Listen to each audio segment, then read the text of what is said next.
Lord willing, we will do an entire chapter, which rarely happens in our study of Genesis. I do suspect we'll get more of that the farther we get into the book. But nevertheless, Genesis chapter 13. Let's read the whole chapter. By the way, as you turn there, while I was running the other day, my mind just goes wild whenever I run. And so I think we will title Genesis 12 to 50, Keeping Up with the Patriarchs. That's what we'll title it. And then we will title chapter 13 as This Town Ain't Big Enough for the Two of Us. So Abram and Lot separate. You do with that whatever you want. That is just my mind. If Mark's not going to be here, someone's got to take his spot. All right. So Genesis 13, we'll start in verse 1. So Abram went up from Egypt, he and his wife and all that he had, and Lot with him into the Negev. Now Abram was very rich in livestock, in silver and in gold, and he journeyed on from the Negev as far as Bethel to a place where his tent had been at the beginning, between Bethel and Ai, to a place where he had made an altar at the first. And there Abram called upon the name of the Lord. And Lot, who went with Abram, also had flocks and herds and tents, so that the land could not support both of them dwelling together, for their possessions were so great that they could not dwell together. There was strife between the herdsmen of Abram's livestock and the herdsmen of Lot's livestock. At that time, the Canaanites and the Perizzites were dwelling in the land. Then Abram said to Lot, "Let there be no strife between you and me, between your herdsmen and my herdsmen, for we are kinsmen. Is not the whole land before you? Separate yourself from me. If you take the left hand, then I will go to the right. If you take the right hand, I will go to the left." And Lot lifted up his eyes, saw that the Jordan Valley was well watered everywhere, like the garden of the Lord, like the land of Egypt, in the direction of Zoar. This was before the Lord destroyed Sodom and Gomorrah. So Lot chose for himself all the Jordan Valley, and Lot journeyed east. Thus they separated from each other. Abram settled in the land of Canaan, while Lot settled among the cities of the valley and moved his tent as far as Sodom.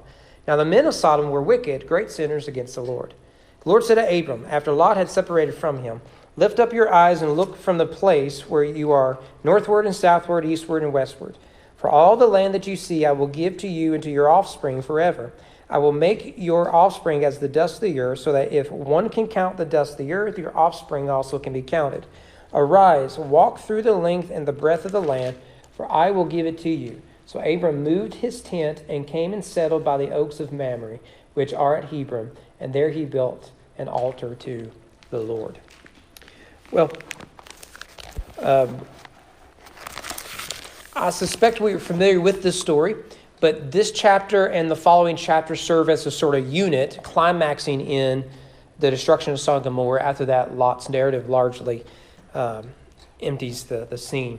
I was thinking today that I have a habit that if I watch a movie or a TV show based off of a book and I really like it, I then have to read the book. A good example of that is my wife and I watched the John Adams HBO series last year, right at the heart of COVID when we weren't going nowhere. And I loved it. And I then went to read the book, and it probably stands in my favorite presidential biography. I've read a couple dozen of them. Certainly stands up there near, if not at the top. And I'm actually doing that now. In fact, the only Stephen King I've been trying to read more popular novels so I can figure out what's wrong with us. And the only Stephen King novels I've ever read, I first watched the movie or the TV show and whatnot. I'm actually reading one right now because of that. And the challenge of any filmmaker is to take the book or the comic book, if you want to, and to translate it onto film. Those are two very different mediums. And inevitably, whenever a movie or a series comes out, there's the critics. What did they change from the book? Was it good? Was it bad? One good example of this comes from my favorite movie trilogy, and that's, of course, Lord of the Rings. In the third movie, the third book, Sam and Frodo are marching towards Mount Doom. And before they come to Mount Doom and all of that, Mordor, in the movie, Gollum, the little creature Gollum, gets in between Frodo and Sam, who are best friends. So much so that Frodo, who is almost surrendering to the power of the ring, gets rid of Sam, tells him to go home. He's not welcome here. It's a really dramatic scene in the movie. The problem is that's not in the book. For Tolkien, Samwise and Frodo, the only thing that really sustained Frodo, his effort to destroy the ring, was his friendship with Samwise. Remember that Tolkien had fought in the First World War, was a professor during the Second World War. Many of his students had died in that Second War. He lost almost all of his friends in the First War. And to him, friendship in the trenches was immutable. Nothing could come between two friends. And if you know Tolkien's biography, his friendship with Bart Owen and C.S. Lewis and others in the Inklings was very, very close. Well, translate that to the early 21st century with Peter Jackson. He is wanting to emphasize the depth of travail that Frodo was going through. So he's wanting to emphasize that there is indeed something that can come between friends. And so there's people who don't like the movies because of something like that. And there are those who appreciate what it is that Jackson is trying to do. And actually, when you think about it, both are right, aren't they? In many ways, there shouldn't be anything that really separates friends. At the same time, we live in such a broken world, anything can separate us. Friends, family, everything else. So what we have here in this text is family members. We could almost say that Abram is the adoptive father of Lot. Remember that it was Lot's father who died, and Abram essentially brings him in. And being that Abram is without an heir, it's very likely that Lot would receive the lot of Abraham's property, right? So this is a very close friendship. It's a close family connection. They've been through a lot together. But yet, despite all of that, they are at the point of division. Well, in verses 1 through 13, they agree to separate. Don, I may need you to do I know today's your day off. But you know how that one button and then it works fine. You'll get your steps in today just by me not having this ready beforehand.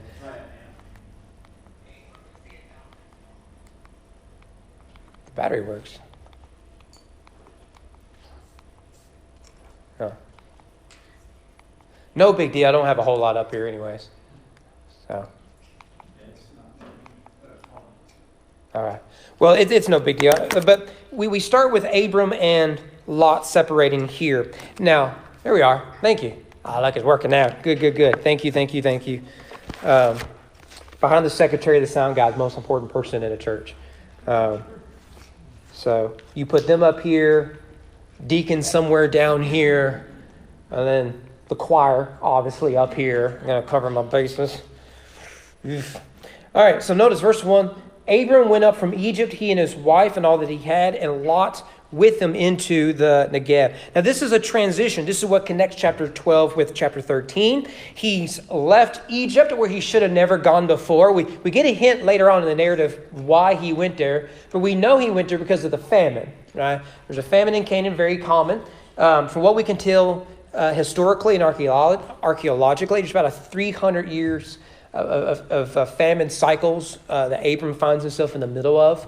So no wonder then he goes to Egypt. And there, remember, he essentially violates the covenant. All aspects of the covenant he violates there, right? He hands his wife over, right? And he's got to have his wife to have the son. He gives up the land, right? To go to Egypt. I mean, he just surrenders all of it just to go to Egypt because of the famine. And in fact, the writer, after the covenant in the first few verses of Genesis 12, goes out of his way to say, you need to see that this guy that God chose was not a good guy. Right? We've talked about how he was the worshiper of idols. Joshua tells us that. But right after God chooses him for his covenantal promises, Abram then goes and does a lot of bad things. And the writer wants us to see Abram sort of in that negative light. And then you come to chapter 13. At a broad level, Abram is still in a bad light because Abram is going to separate himself from family. Now, when you get into the text, what we see is Abram's actually the good guy in this chapter. But just broadly speaking, he looks kind of in a negative light. Now, you see there in verse 1, he goes to the Negev. What's interesting is, you remember in Genesis 12, God gives him the land, and he goes to like 3 or 4 places, builds an altar, has a worship service, all that sort of stuff.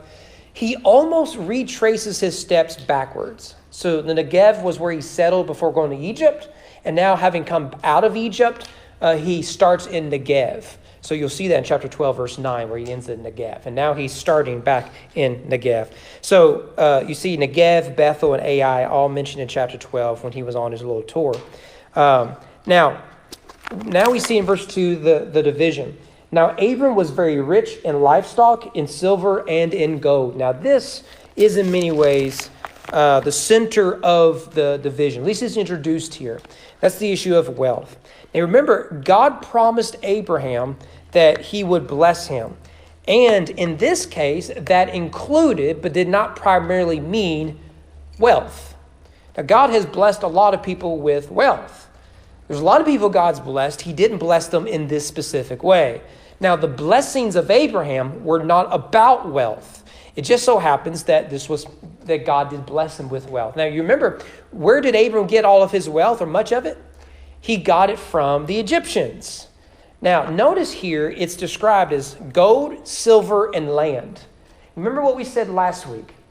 That the story of Abram in Egypt parallels the story of the Israelites in Egypt. Pharaoh is unnamed. Sarai is taken into a sort of bondage under Pharaoh, much as the Israelites are. They are sent away by Pharaoh, and when they're sent away, they are enriched by the Egyptians. Well, guess what they are enriched with? Gold, silver, and livestock. For example, in we'll come to that. Exodus 3:22. Let me just skip ahead. Each woman shall ask of her neighbor, and any woman who lives in her house, for silver and gold jewelry. I never can say that word. It's jewelry, like you do at a court. And for clothing. Now, you remember why this is important. Later on in the Exodus story, they built a golden calf out of the blessings and the spoils of Egypt. So they turned the gift of God into a false idol. If only I could think of examples like that in the United States of America. If only I could think of one, but I just can't think of one. Exodus 20, our livestock must also go with us, right? And later they complain, why did you bring us out to the wilderness so that we can't even give our livestock water? Where did that livestock come from? They're slaves. It comes from the Egyptians. So the three things that Abram gets from the Egyptians in Genesis 12 and 13, the Israelites will get later in the book of Exodus. Well, what's interesting in verse 2 is this word rich. What if I told you there is not a Hebrew word for rich? Isn't that weird? There's not one. This word has multiple meanings. One would be honor, right? But the main one for us here is the word heavy. The word means heavy. Sometimes it means honor. You think honor is a sort of weight, that is placed upon you, that you carried it, right? So you've been honored.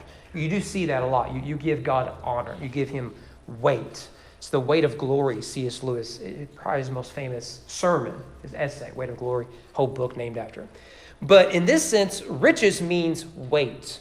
In the Hebrew mind, wealth was a weight. I'm reading a biography. I'm afraid to tell you it's of a rock star from the 70s and 80s, and I'll just leave it there. If you want to know, I'll tell you at the service. And there's a quote in there. It says, when they started out as a band, they really struggled. And so unlike a lot of the rock bands in the 70s and 80s, they didn't just shoot up into fame. They eventually got there. And so they understood just what the business was like. So what a lot of bands do is that they hit fame with that first single, and they can't handle it. And what they end up doing is they stop living with normal folks. What the quote said, they stopped being around normal folk. And it had this: they eventually had to buy people. There's a line in there that just stuck out to me. And so because of their wealth, they're pulled out of normal society. And so the people around them are part of their music industry, basically. If you're a rock star, you've got to have makeup artists and photographers and videographers and record label execs and people running your sound and your managers and your lawyers and all this sort of stuff, to the point where you're essentially buying people to have around you. So you get all this success, but you end up losing a whole lot. That's weight. That is the weight of wealth. Let me see if I can prove it to you from the Bible. I looked at all these examples, and here's just some from Genesis and Exodus.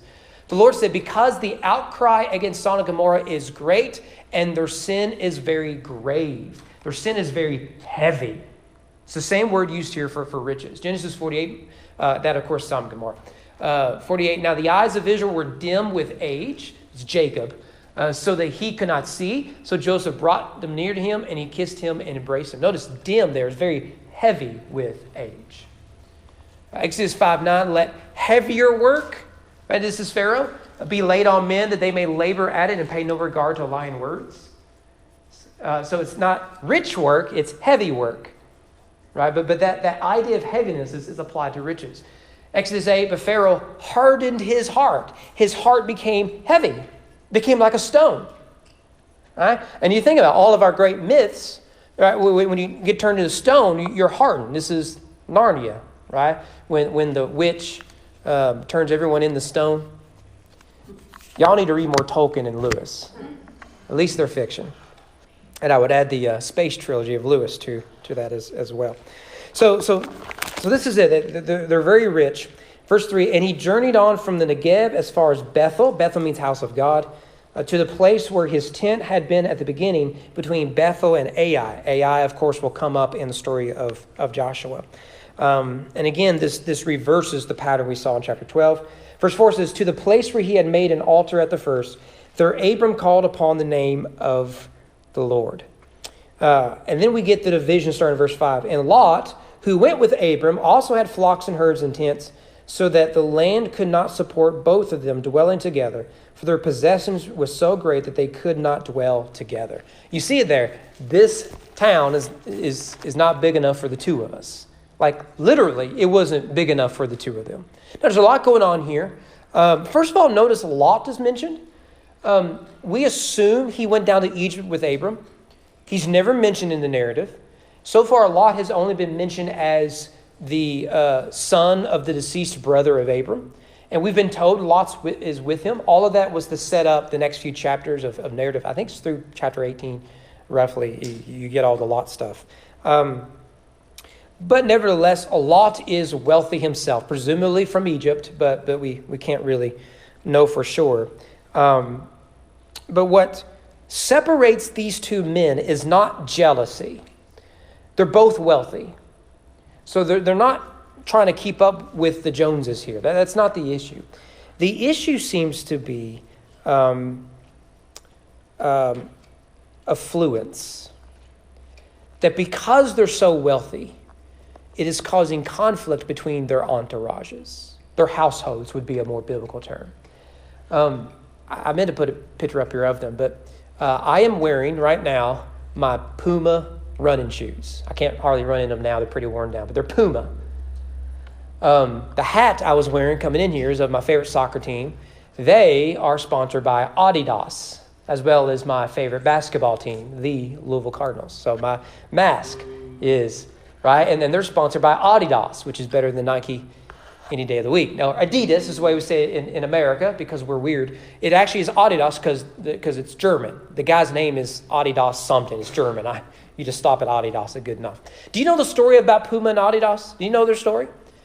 The story started way back when they were brothers. The two guys that started Adidas and Puma, they were brothers. And they started a shoe company. And their shoe company really took off out of Germany when they sponsored the shoes of Jesse Owens when he won the Olympics. And you know the story of Jesse Owens. He was wearing their shoes, went by a different name I can't pronounce. They're German. Okay? Well, they started to become very affluent, very wealthy. Everyone was buying the shoes after that Olympics. This is really one of the first, would you think of shoes now, buying college athletes, for example, out of high school? You know, not that happens. No. Yeah, Kentucky would never do that. Well, that started really with them. All the way back, what was that, 30s, 40s, whatever it was. The problem was that these two brothers, a rivalry started between them. And there's some debate about it. Some said it was some affairs involved. Some was stealing money, one from the other, and some other sort of stuff, a lot of rumors. They got so mad at each other, they closed the company that was making them all that money. And each of them started their own shoe company, Adidas and Puma. So severe was this separation, they set up the plants to make shoes in the same town right across the street from each other. And it became so severe that people attached themselves, because the whole town was centered around these shoe companies, that you were either Adidas or Puma. You couldn't be both, right? You're either Louisville or Kentucky, Chevy or Ford, right? Democrat, Republican. You're either Adidas or Puma. And they never reconciled. In fact, the two men are buried across cemeteries from each other, so that even in death, they don't have to be near each other. And it wasn't until, I think, 2000 and something, the first decade of the 2000s, that workers from the two companies did a football match, a soccer match with each other as a sign of solidarity. It's time for us to put this aside. So whenever you go to get your Adidas shirt or hat or cleats or shoes or Puma or whatever, right? And I'm more of an Adidas guy. But Puma is well. In fact, my favorite soccer team went from Puma to Adidas. And I'm sure in a few years when that contract ends, they'll go back from Adidas to Puma. You know, it's all about the money anyways. Right? Well, that's what you have here. It's affluence. They eventually separate, and from that separation comes more wealth and everything else. That's what you have going on here between Abraham and Lot. So Ai literally is not big enough for the two of them. Now, we joke about that, but think about it practically. You're in the Middle East with growing flocks, growing domesticated animals, a growing household. Remember, they're bringing with them Egyptian slaves. You remember the irony there, right? Israel will become slaves in Egypt. In this story, Abram's taken slaves from Egypt. And one of those slaves will be Hagar. We'll meet her very soon. So that causes a lot of problems. So there's not enough resources for these two men in their households. Add to that, they are sojourners, aliens in a foreign country. So they've got to play this right. Otherwise, the Canaanites and the Perizzites, you know that they are referenced there. Is it in verse 6? They're at the end of verse 7. At that time, the Canaanites and the Perizzites were dwelling in the land. That's a warning to Abram and Lot. Hey guys, you could better solve this problem, because if you can't get along, they're going to deal with you. And so this is becoming a very real issue here. Now notice what Abram does in verse 8. Abram said to Lot, "Let there be no strife between you and me, and between your herdsmen and my herdsmen, for we are kinsmen." Notice, Abram takes the initiative for peace. Can you think of an application right there? Look, here's the thing. You will never reconcile with anyone if you do not take the first step. Too often, we think it's the other person's job. Where they're the one that hurt my feelings, who cares? They're the ones that stole from me, who cares? They're the one that said something really nasty, who cares? At some point, someone has to step up and lead to peace. Someone has to. Even if you're the victim of it, someone has to be the mature adult in the room and take steps of peace. Look, you control forgiveness. That is a one-way street. You can forgive someone who is unwilling to forgive you. You can do that. Jesus kind of did it from the cross. Reconciliation is a two-way street, but someone must start constructing the road. Abram goes and he says, look, this is getting out of hand. Let's make a decision here.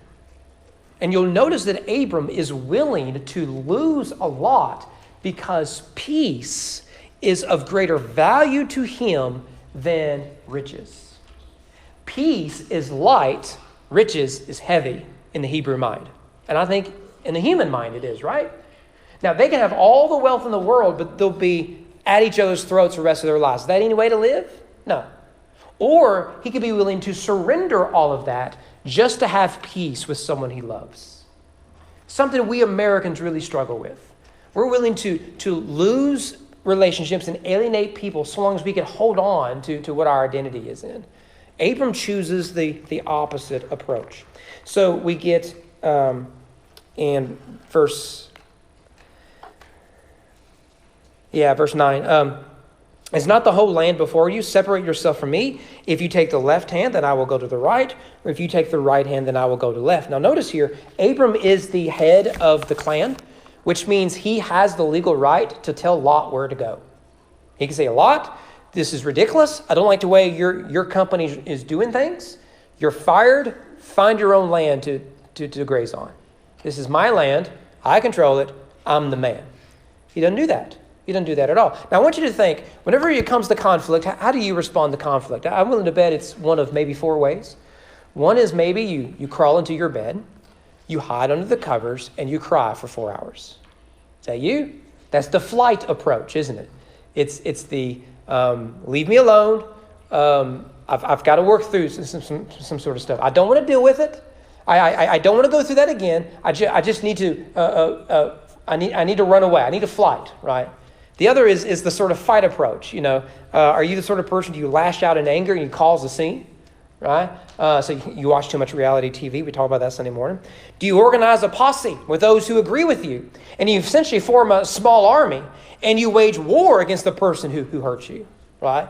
This is what millennials are doing in the workplace now because they all graduated with college with a lot of student loan debt they have no intention of paying off. And so they're doing it to their bosses. Right? This is what happened in the New York Times.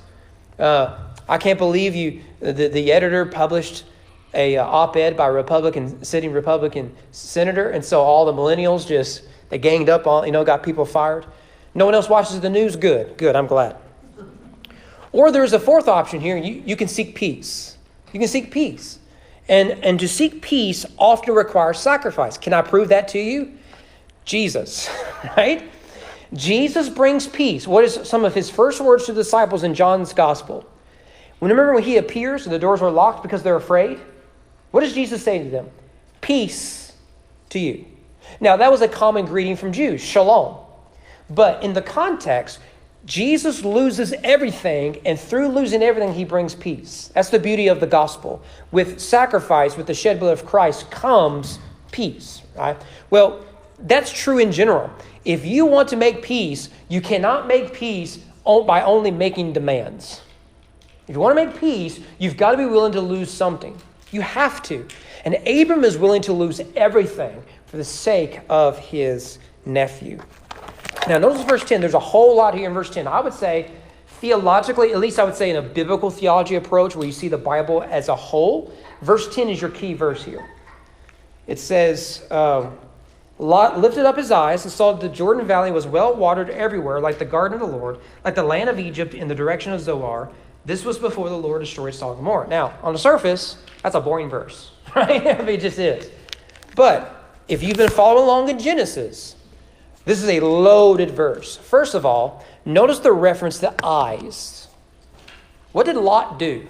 Now, the choice is, you can go here, there, wherever. If you go left, I'll go right. If you go right, I'll go left. Go wherever you want. You choose. Abram surrenders that right, gives it to Lot. What does Lot do? He immediately, what does he do? He lifts up his eyes. Does that sound familiar in the Bible? In Genesis? What's the first time we hear of looking and pleasure to the eyes? You know what it is. It's Genesis 3.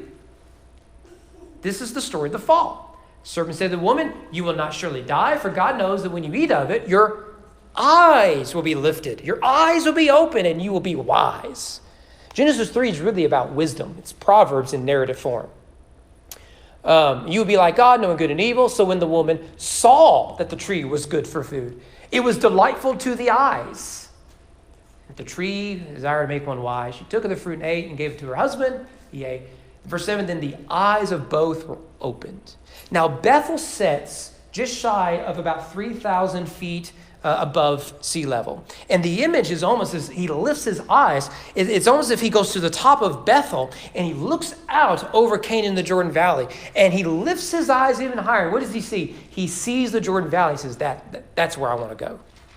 That's where the business is. That's where wealth is to be made. And so we immediately see this, right? So we are to see that because he's subject to the temptation of the eyes, what is going to become of Lot?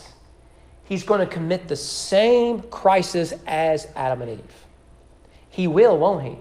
Yes, there's the Sodom and Gomorrah story.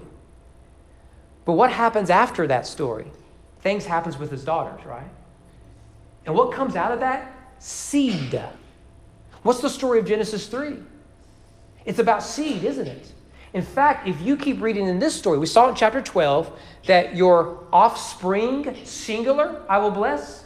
Here in chapter 13, when God renews his covenant, he speaks not of offsprings, not of seeds, but of seed.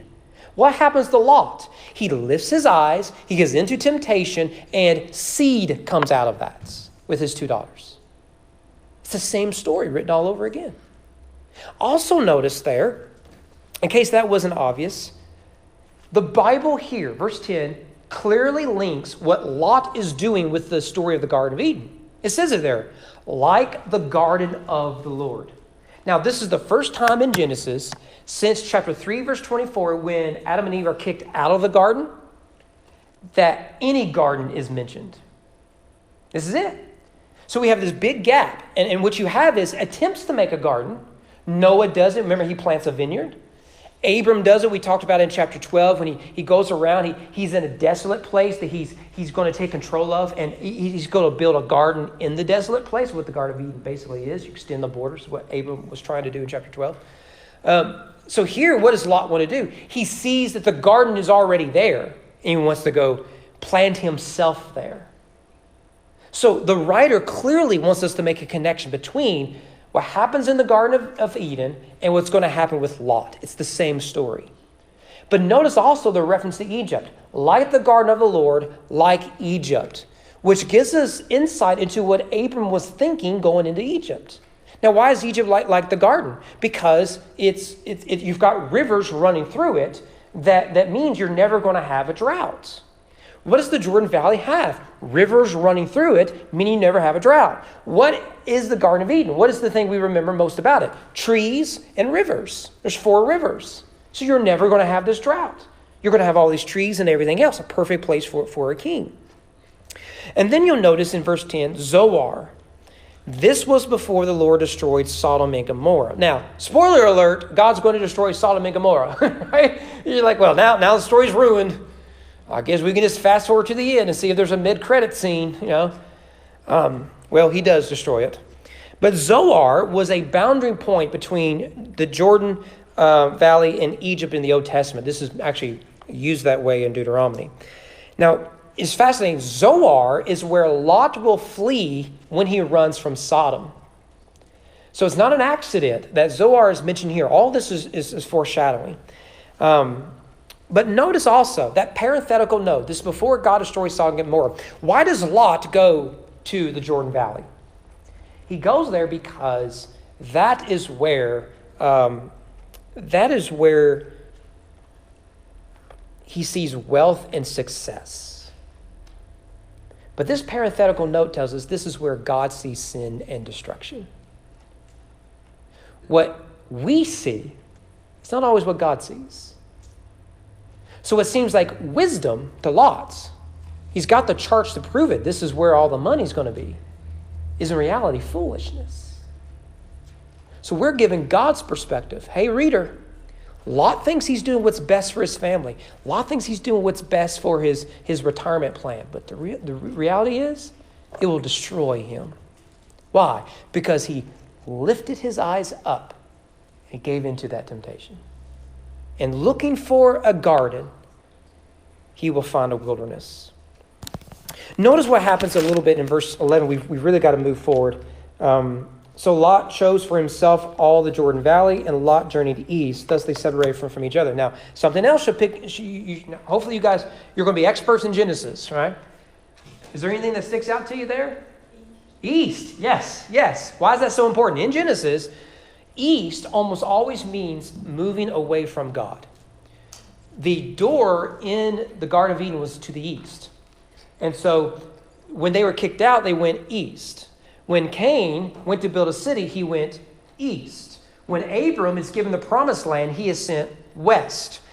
The temple of God, Solomon's temple, the tabernacle, Herod's temple, or Zerubbabel's temple, whatever you want to call it, and the future temple, told us by Ezekiel. Where's the door? It's east. Why? When you leave the temple, you're leaving the presence of God.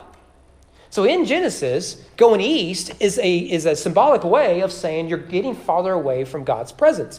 Lot chooses an idol. He's leaving God's presence for a lesser God, and it will destroy him in the end, Again, it's the same story as Adam and Eve. Also notice he chose for himself. That's the definition of selfishness, the opposite of Abram. And so clearly the writer wants us to see the difference between the two men. Verse 12, Abram settled in the land of Canaan, while Lot settled among the cities of the valley and moved his tent as far as Sodom. Now, this is something preachers want to do. You've probably heard this preached before. In chapter 13, then you got to pull up your britches because you've had too much fried chicken in 30 years of ministry. Every revival preacher. This is why I run, to be honest with you. I don't want to be one of those guys, right? Who look like they could hit a dartboard with a button on their shirt. Anyways, what's the sermon you've heard preached? In chapter 13, Lot was outside the city of Sodom, but he was close enough he could benefit from it. By chapter 18, Lot is inside the city of Sodom. He's given into temptation. Now, that'll preach. I don't know if that's what the writer wants us to see, but it's still preach, right? So do with that whatever you want. But the main point is that Lot. They're getting ready to take him tonight. Okay. Oh, they're taking the baby. Okay. All right. We'll lift that up before we head out here. Lot chooses for himself a land that he thinks he will be blessed in. But Abram learns he wants to go where God will have him, and God wants him. Lot doesn't learn the lesson of Egypt. Abram does. And so, verse 13, we get more foreshadowing there. Now, the men of Sodom were wicked, great sinners against the Lord. So, that's the separation. Let's look quickly at the renewed covenant. Verse 14, the Lord said to Abram, after Lot had separated from him, lift up your eyes and look from the place where you are, northward and southward, eastward and westward. For all the land that you see, I will give to you and to your offspring forever. I'll make your offspring, notice the singular, offspring, not offsprings, as the dust of the earth, so that if one can count the dust of the earth, your offspring also be counted. Arise, walk through the length and the breadth of the land, for I will give it to you. So Abram moved his tent and came and settled by the oaks of Mamrie, which are at Hebron, and there he built an altar to the Lord. I just want to point out there's a few things here. One, notice that God renews his promises to Abram despite Abram's mistakes and division with Lot. God's promises are not nullified by human brokenness. That's good news. We'll get this in chapter 15. God makes a promise with Abram. Abram doesn't sign the dotted line. This is a one-way contract. God puts himself under covenant with Abram. And that's important because had Abram put himself under covenant, he would have broken it within the chapter he makes the covenants. Again, that's going to be very clear in chapter 15 when you get the severed carcasses and all that. We'll cross that bridge in a few weeks. Now notice the promises God makes are twofold here. One, he'll have many descendants. Don't forget, he's an aging man with an aging wife. They're beyond the ability to have children. Secondly, they will inhabit this land. In fact, notice God says, look northward, look southward, look westward, look eastward. Now, where's eastward? It's where Lot went. What did God just tell Abram? Yeah, you separated for a time. You need to know where Lot's going. It's going to be your land. Don't worry about it. Don't worry about Lot. It's your land too. It's going to be yours. God is reminding Abram of his promises and that it is tied to the land. So the land is strikingly too small for Abram and Lot, but it's plenty big for Abram's descendants, who will be numbered beyond the sand. It's amazing. It's beautiful imagery, isn't it? It's too small for two men, will perfectly fit a multitude. Beautiful. Now, a few weeks ago, back in January, we talked about the theme in the Bible about unity and disunity. You can have unity through diversity, that's the biblical approach, or uniformity, that's the human approach. That's what Babel was all about. We're doing that now. If you don't get on board, you're a bigot and we'll fire you, right? That's uniformity. Unity by uniform never works. Unity by diversity, which is what America was supposed to be, that does work. Out of many, one. That was a Christian idea. So what you have here is you have the one, Abram's household, now two. And so two can't fit in the land. but the multiple will fit in the land. It's beautiful. This is why narrative is so phenomenal in the theological context. Well, moving on. Notice the language again in verse 14. I want you to see it. I don't want to spend forever on it. Lift up your eyes and look from the place where you are. Now, Abram is on the Mount Bethel, where Lot was. So he went to Bethel, he lifted his eyes, and he saw the Jordan Valley. Abram now lifts his eyes from Bethel, the house of God, and he sees that all the land is God's. What a difference of perspective, isn't it? This is why your peace is not subject to your circumstances. We should never fall for the greener grass syndrome. All the land is God's. And God will bless Abram right where he is, despite the famine. Isn't that fantastic to see? Look, God will open your eyes, or you can open your eyes. One will lead to brokenness and shame and guilt. The other will lead to blessings. That's the beauty of it. It's just so good. All right, last thing. Verse 18. Abram moved his tent and came and settled by the oaks of Mamrie, which are at Hebron, and there he built an altar to the Lord. Notice, Lot goes where he thinks the garden already is. Abram, we've made a big deal of this. Abram, as he tours the land, which is what a king does, when he takes possession of a land, he tours it, declares it his. Right? We did this in Jamestown and other places in colonial days. I declared this in the name of the queen or the king. Jamestown, named after king. King Jimmy. I believe, well, that's the same king as King James, the Bible, right? Yes. Yeah, that's all good. There's like 80 kings, So get a little nervous with all that. Anyway, by the way, I learned, no one cares about this. Was it an Edward? No, it's not an Edward. It was another king of England. They couldn't find the body. It was in Leicester. And they found it several years ago under a parking lot. Google it. I came across it today. Former king of England under a parking lot. John Knox is buried under a parking lot. Lot 23 outside of a church or something. Anyways, greatest Scottish man in the world, but not anymore. But notice, so Lot goes where he thinks the Garden of Eden already is. He's going to place himself there. But God has placed Abram in the land of drought and famine. But he's going to make for himself a garden. There's two things here that prove my thesis. Two things you see in the Garden of Eden. God's presence. Notice he builds an altar to the Lord. God's presence for worship. And a tree. We've spent a lot of time on these trees, right? It's a small detail, but they're very important in the story. We saw a tree in chapter 12. It was not Moria, that's Tolkien. Moray, something like that. There's a tree there. He plants a tree when he builds an altar. Now where is he in Mamrie? Where does he plant himself? By the oaks of Mamrie. And there he builds an altar. What is he doing? He's building the Garden of Eden in the wilderness. And you're going to see the difference between the story of Lot and the story of Abram. One is following his own desire because he lifted up his eyes. The other is going to follow the will of God, whose eyes were opened by that God. And so you will see a garden in the middle of a wilderness with Abram. That's the hope of the gospel, isn't it? The gospel is, Genesis 1, God bringing order out of chaos. That's our hope in a decaying society. It isn't every 4 years in November. It is in the cross.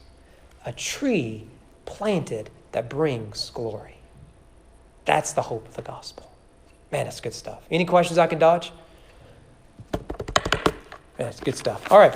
How about we stand and pray? We want to lift up Brittany, Don's daughter, who they're going to take the baby today. She's at, I think he told me, 24 to 26 weeks.